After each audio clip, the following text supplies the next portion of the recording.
బాగా చేస్తున్నారండి అనేవారు సార్. ఓకేలే కొద్దిగా హ్యాపీ ఓహో! ఎంతో కొంత విషయం అయితే ఉందన్నమాట అని హ్యాపీగా వెళ్ళానండి. నాకంటే ముందు ఆర్టిస్ట్ అయిపోయారు. అంటే నాకంటే నా ఫ్రెండ్స్ ఆర్టిస్ట్ అయిపోయారు. మన దగ్గర విషయం ఉందా? ఉన్నా కూడా మన టాలెంట్ ఇండస్ట్రీకి ఉపయోగపడేంత లేదేమో! విషయం ఉంటే మనం కూడా బయటికొస్తాం కదా! అని ఆలోచన వచ్చేది. సర్లే ఓకే అనుకుంటే నాకు సర్లే టైం కావాలి. వాళ్ళ టైం వచ్చింది. నాది రాలా. సరే నాకు కూడా వస్తదేమో వెయిట్ అండ్ సీ అనుకుని చేశాను సార్. ఫర్దర్‌గా లాస్ట్‌లో మా బ్యాచ్‌లో తాగుబోతు రమేష్ వచ్చాడు సార్. హ్మ్. వాడు మాకంటే జూనియర్. హ్మ్. మా టీమ్‌లో జాయిన్ అయ్యాడు. వాడు అలా మొదలైనతో వాడు కూడా బ్యూటిఫుల్ నేమ్ మంచి టాప్‌లో మంచి మంచి రికగ్నిషన్‌లోకి వచ్చేసాడు. రికగ్నిషన్ వచ్చాడు సార్. బ్యూటిఫుల్ రికగ్నిషన్ వచ్చింది. దాని తర్వాత ఓకే. అరే! నా సర్కిల్ మొత్తం ఆర్టిస్ట్‌లు అయిపోయారు. నేనేమో అవ్వట్లా. ఏంటిది మన దగ్గర విషయం ఉందో లేదో అని డౌట్ మీకే వచ్చిందా? డౌట్ వచ్చేది. మనకు అంటే పర్ఫార్మెన్స్ ఉన్నా కూడా మనకు ఇండస్ట్రీకి సంబంధం లేకుండా ఏదో చేస్తున్నట్టున్నాం మనం. స్క్రీన్ మీద పనికి రాదేమో. వస్తే ఎక్కడో దగ్గర క్లిక్ అవుతారు క్లిక్ కదా! అవుతాం కదా అని సో మెనీ డౌట్స్ ఉండేది సార్. సో ఫర్దర్‌గా ఒకటే అనుకున్నా. ఫర్దర్‌గా నేను one day I decided my self ఇక్కడ అప్పటికే 10, 12 ఇయర్స్ అయిపోయింది సార్. రైట్. వాళ్ళయ్యారు. నేను అవ్వల. ఓకే. అవ్వకపోయినా నేను ఇక్కడే ఉండాలి. నేను ఆర్టిస్ట్ కాకపోయినా జూనియర్ ఆర్టిస్ట్‌కి 500 వచ్చిన నాకు రోజు ఆ డబ్బులతో అయినా మెయింటైన్ అవ్వకుండా ఇక్కడే ఉండాలి. బట్ ఇండస్ట్రీకి వదిలి మాత్రం వెళ్ళకూడదు. ఎందుకంటే సార్ నేను ఆల్రెడీ 10, 12 ఇయర్స్ నేను ఇండస్ట్రీలో వేస్ట్ చేసుకున్న టైం. కరెక్ట్. మళ్ళీ నేను ఫర్దర్‌గా వేరే పని చేసినా మళ్ళీ మొదటి నుంచి స్టార్ట్ చేయాలి. అవును. మళ్ళీ 10, 12 ఏళ్ళు వరకు. అది ఏ బిజినెస్ చేసినా ఏం చేసినా మళ్ళీ నా జీవితం కొత్తగా స్టార్ట్ చేయాలి. కరెక్ట్. ఆల్రెడీ నాకు 12 సంవత్సరాలు ఇక్కడ వేస్ట్ అయిపోయింది. మళ్ళీ నేను కొత్తగా చేసినా అది మళ్ళీ కొత్త జీవితాన్ని ప్రారంభించే స్థితిలో నేను లేను. మంచైనా చెడైనా ఎంతో కొంత అనుభవం ఉన్న వ్యక్తి. నలుగురు పరిచయం ఎలాగో ఉంటారు. ఆఫీస్కి వెళ్ళి సార్ ఏదైనా క్యారెక్టర్ ఇవ్వనన్నా 1000, 1500 రోజుకొచ్చిన 5-6 వేలు 10,000 నెలకు ఎంతో కొంత సంపాదించుకున్నా చాలు అని ఎక్కువ వద్దు. బట్ ఇండస్ట్రీ వదిలి మాత్రం వెళ్ళకూడదు. యాజ్ ఎ జూనియర్ ఆర్టిస్ట్గా అయినా నేను ఇండస్ట్రీలోనే ఉండిపోవాలి, వదిలి వెళ్ళకూడదు అని ఆ రోజు ఫిక్స్ అయ్యి దాని తర్వాత ఆఫ్టర్ 2-3 ఇయర్స్ తర్వాత జబర్దస్త్లో ఆపర్చునిటీ వచ్చింది సార్. వచ్చిన తర్వాత ఒకటే అనుకున్నా, ఇది నా లైఫ్లో బెస్ట్ ఆపర్చునిటీ. దీంతో మనం బయటికైనా రావాలి, లేకపోతే అలాగైనా ఉండిపోవాలి. So I have to give my best for the performance అని చెప్పి సార్ నేను ఆ టీం ఆ టైంలో నేనే కొత్తవాడిని టీం లీడర్. ధనరాజు, నేను, చంటి, అదుర్స్ రఘు అండ్ రాఘవ వీళ్ళందరూ ఎంతో కొంత సినిమాలు చేసిన పర్సన్స్, ఎంతో కొంత తెలిసిన వాళ్ళు. నేనే కొత్త ఉండి నాకు ఆపర్చునిటీ ఇది బెస్ట్గా దీంతో ఈ ప్రోగ్రామ్తో బయటికి రావాలి, లేకపోతే ఇంకా మనం రాలేం. ట్రై టు బెస్ట్ ఏం చేయగలమో బెస్ట్గా ఇవ్వడానికి ట్రై చేద్దామని సార్ ఆ ప్రోగ్రామ్తో ఇంకా చాలా కష్టపడి మరి మీకు ధనరాజ్ గాని లేకపోతే తాగుబోతు రమేష్ గాని వీళ్ళెవరు మీకు హెల్ప్ చేయలేదండి? మీ బ్యాచ్ మేట్స్గా చేస్తారు సార్. సరదాగా ఏదైనా చిన్న చితుకు ఏదైనా రికమెండ్ చేస్తారు. వేణు, ధనరాజు వాళ్ళు చేసే సినిమాలు చెప్పేవారు. బట్ అంత బెస్ట్ క్యారెక్టర్ మనకి ఎక్కడ ఇస్తారు సార్? ఏదో చిన్న చితుకు ఒకటి సీను 2 డైలాగులో అలాంటి క్యారెక్టర్ పడే తప్ప మనకు బ్రేక్ వచ్చే క్యారెక్టర్ అంటే ఎదుటి వాళ్ళు కూడా ఆలోచిస్తారు. కొత్త వాడికి అవును కదా క్యారీ చేస్తాడో లేదో అంత ఆ రిస్క్ మనకు అవసరం అని ఎవరైనా ఆలోచిస్తారు కాబట్టి రికమెండ్ చేసేవారు. చిన్న చితుకు సినిమాలు చేసేవాడిని అలా వాళ్ళతో పాటు. బట్ మీ మీద ఏ డైరెక్టర్ దృష్టి పడలేదు? బిఫోర్ దట్ ఏం పడలేదు సార్. అంతా అంటే ఏదైనా ఇక్కడ ఏంటంటే సార్ ఏదైనా సినిమాలో ఒక సీన్ చేసినా క్లిక్ అయితేనే వర్కౌట్ అయితేనే ఫర్దర్గా ఆ సినిమాలో అబ్బాయి ఎవడో చేశాడు బాగా చేశాడు అని నెక్స్ట్ పిలుస్తారు. మనం అలాంటి చేసింది ఏం లేదు ఇక్కడ. కాబట్టి ఎవరు there is no chance to call any. So అలా జబర్దస్త్ నాకు అంటే ఇందులో ఇంకొక చాలా విచిత్రమైన ఇష్యూ ఏంటంటేనండి, కామెడీ పండించేవాళ్ళు సార్. మీరేమో 10 రూపాయలకి 3 కేజీలు నూకలు తెచ్చుకుని అర్ధాకలితోనే చెప్పాలి. అవును, అంతే సార్. ఇంకా బతకడానికి తిన్నాం అనమాట. అవును.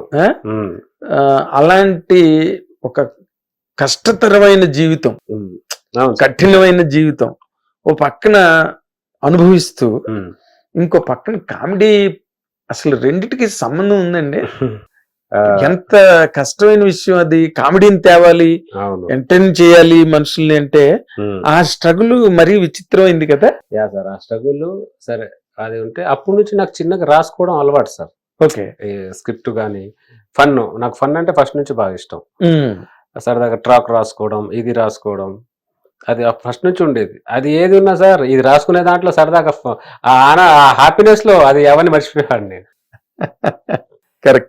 ఈ సరదాగా ఎవరికైనా ఎవరు రాశాను రాసాం, పక్క రూమ్ వాళ్ళు ఎవరున్నా ఇది ఒకటి రాశాను ఒకసారి వినవా, వాడు నవ్వారు అనుకున్న ఆనందం.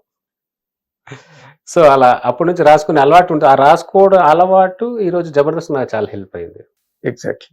ఫన్ రాసుకోవడం కానీ అది అది ఆ, రాసుకునే ఇది ఉంది కాబట్టి అక్కడ నిలబడ్డాం సార్. ఎనీ అంతే. పర్సన్ ఎంత పర్ఫామ్ చేసినా ఎంత కొంత రైటింగ్ స్కిల్ లేకపోతే నన్ను అన్ని కలిస్తేనే కదా Yeah, ఒక sir. కెరీర్ అన్నది.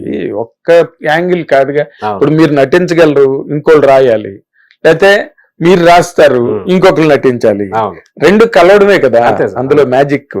రెండు కలిసే.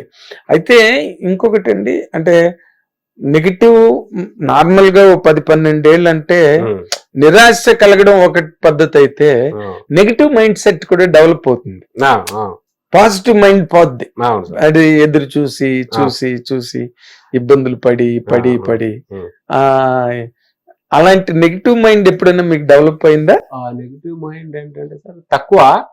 ఏంటంటే నేను అప్పటి నుంచే నాకు యోగా గీగా చేసే అలవాటు ఉండేది. మెడిటేషన్ ఓ ఒక 20 ఇయర్స్ బ్యాక్, 15 ఇయర్స్ బ్యాక్ నుంచి నాకు, ఇది 20 ఇయర్స్ 20 నాకు యోగా రూమ్లో ఒక్కడనే ఒక డైలీ ఒక 1 అవర్ యోగా మెడిటేషన్ చేసుకునే అలవాటు నాకు అప్పటి నుంచి ఉండేది. సో ఏదైనా ఎక్కువ థింక్ చేస్తున్నా, ఎక్కువ బ్యాడ్ థింకింగ్ వస్తున్నా, ఆ యోగాలో మెడిటేషన్లో దాన్ని పక్కకు జరుపుతూ ఉండేవాడిని. తప్పించుకునేవారు దాన్ని. తప్పించుకుని స్లోగా కూల్గా ఉండడానికి చాలా ప్రయత్నాలు చేసేవాడిని, అలాగే ఉండేవాడిని. బట్ చిన్న డిసప్పాయింట్ ఉండేది తప్ప ఎక్కువ నెగిటివ్ తీసుకుని ఇది దాన్ని ఇప్పటికి నేను పెట్టుకోను సార్. ఏదైనా నెగిటివ్ థాట్స్ ఉన్నా, నెగిటివ్ అలాంటి కైండ్ ఆఫ్ పర్సన్ ఎవరు ఉన్నా వాడితో కొద్దిగా నేను దూరంగా ఉంటా. అయ్యా సార్, ఎందుకంటే నా మైండ్ డిస్టర్బ్ చేసుకోలేదు నేను. కరెక్ట్. ఏదైనా పీస్ఫుల్ గా వాడు ఏం చెప్పినా అదే అదే అదే అని చెప్పేసి పక్కన వెళ్ళిపోతా. బట్ తీసుకోండి ఎక్కువ. అంటే మిమ్మల్ని, అంటే మాట మాత్రంకైనా ఎప్పుడు ఇండస్ట్రీలో రెండు ఉంటాయి. వేషాలు ఇప్పించలేకపోవచ్చు, లేకపోతే వేషం ఇవ్వకపోవచ్చు, ఎంకరేజ్ చేసే మనుషులు ఉంటారు. నువ్వు బాగా చేస్తున్నావా అనేవాళ్ళు ఉంటారు. ఇంకొక వర్గం ఎలా ఉంటారంటే అసలు దగ్గరికి రానివ్వరు, చికాకు పడతారు. అడిగితే చికాకు పడతారు, అడగకపోతే మర్చిపోతారు. అవును సార్. అవును, అవును. ఇందులో మిమ్మల్ని ఎంకరేజ్ చేసి నువ్వు బాగా చేస్తున్నావా అని అంటే చాలు, మీరు ఇందాక అన్నట్టుగా వాళ్ళు నవ్వితే అదే నాకు ఆనందంగా ఉండేది అని అన్నారు కదా. అవును సార్.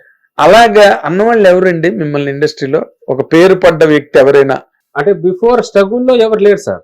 అదే స్ట్రగుల్లో అందరు బాగా చేస్తున్నాం కానీ ఎవరు సరదా ఈ రిస్క్ తీసుకొని వేషాలు ఎవరు ఇచ్చేవారు కాదు. కానీ బాగా చేస్తున్నారు అనేవారు కానీ వేషాలు ఎప్పుడు మాత్రం చిన్న ఏదో ఉన్నా కూడా ఒకటో రెండో సీన్ లో ఒక రెండు డైలాగ్ ఇచ్చేవారు. అక్కడ వాళ్ళ సిచ్యువేషన్ సినిమాలో కూడా వాళ్ళ అట్మాస్ఫియర్ క్యారెక్టర్స్ అంటే ఏడా వచ్చావా అమ్మ పాలు అయ్యా పేపరు ఉంటాయి చూడండి. అలా ఇచ్చి అదొక ఎంకరేజ్మెంట్. వాళ్ళ తగ్గట్టుగా మనకు వాళ్ళు ఏం హెల్ప్ చేయాలనుకున్నా అంత మాత్రం చేశారు. అవును, చాలా సంతోషం ఆ టైంలో.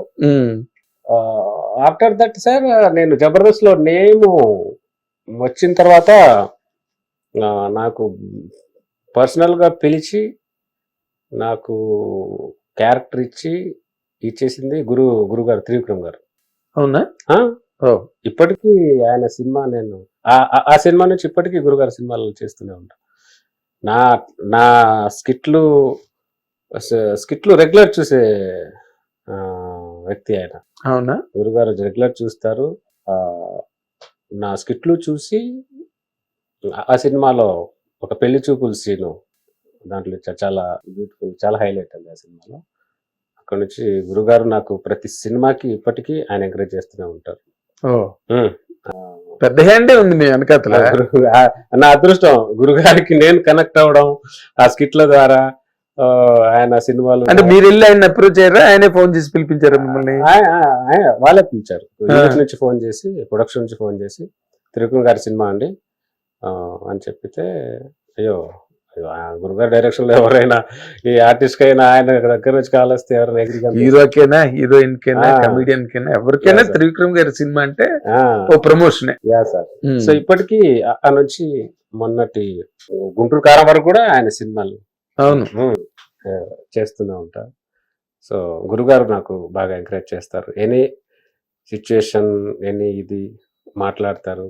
ఏం చేస్తున్నావు, ఏంటి, ఓకేనా, అంత బాగానేగా, మాట మంతి ఉంటుంది. గురుగారు ఏదైనా ఉంటే, ఏదైనా బాగానున్నావుగా, బాగానే చేస్తున్నారుగా, ఓకేగా, పర్లేదా, బిజీగా ఉన్నారా, సరదా మాట్లాడుకుంటాం, నవ్వుకుంటాం, అన్ని మంచి చెడు అన్ని అడిగి తెలుసుకుంటారు ఆయన. ఓకే, సో సంతోషం. గురుగారికి నేను కనెక్ట్ అవ్వడం నా అదృష్టం. చాలా చాలా చాలా. అయితే ఇప్పుడు మీరు 10-12 ఏళ్ల స్ట్రగుల్ ఎప్పుడండి మీకు కరెక్ట్ పాయింట్